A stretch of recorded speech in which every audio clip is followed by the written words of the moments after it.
would you say, personally or professionally, when it comes to psychedelics and plant medicine, how do you think this whole process is therapeutic, a therapeutic experience that you've witnessed? Well, I mean, I'll talk about the science side of it first, and then I'll talk about kind of personal experience and thoughts and kind of more the philosophical side of it.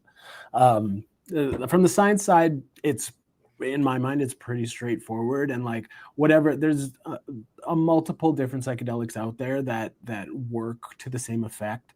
But what they've done is under an MRI, I should have brought the picture, but under an MRI, your brain obviously has different regions and they talk to each other in certain amounts, but mainly they talk to themselves, right? So your optical region will talk to itself, your hearing region, your thinking region, blah, blah, blah.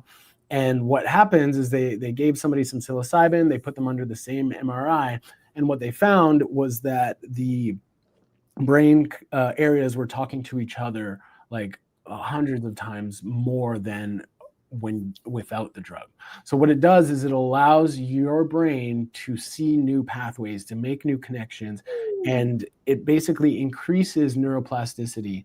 And so neuroplasticity, for those who don't know, is when you're a baby, you have very, very high neuroplasticity and your brain is making neural connections. It's plastic, it's got plasticity, it's bendable, malleable, it moves, it connects to each other, making these patterns in which you learn and you grow. It kind of peaks when your frontal lobe is developing around 20 to 30 age, and then it continues until the day you die, but it slows down continuously, right? So they say an old dog can't learn new tricks. That's bullshit.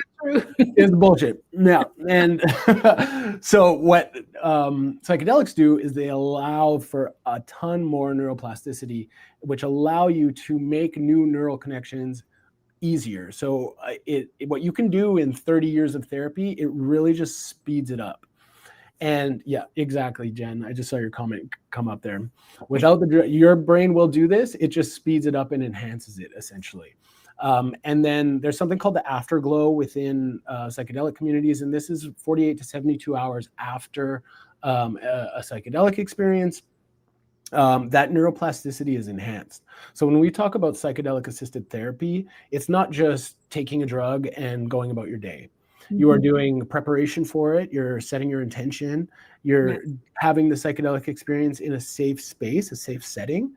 And then immediately after, you are going into psychotherapy sessions with a trained therapist to integrate those new patterns into your life effectively so that they make changes, right? You're not immediately, if you're trying to break your habit of alcoholism and you have a psychedelic experience, you're not going and immediately drinking afterwards and reinforcing that same harmful harmful pattern that you had, okay? From a philosophical perspective, they're healing, and this is personal experience. They are healing because they shatter your ego at the best level. Yep. The most effective level.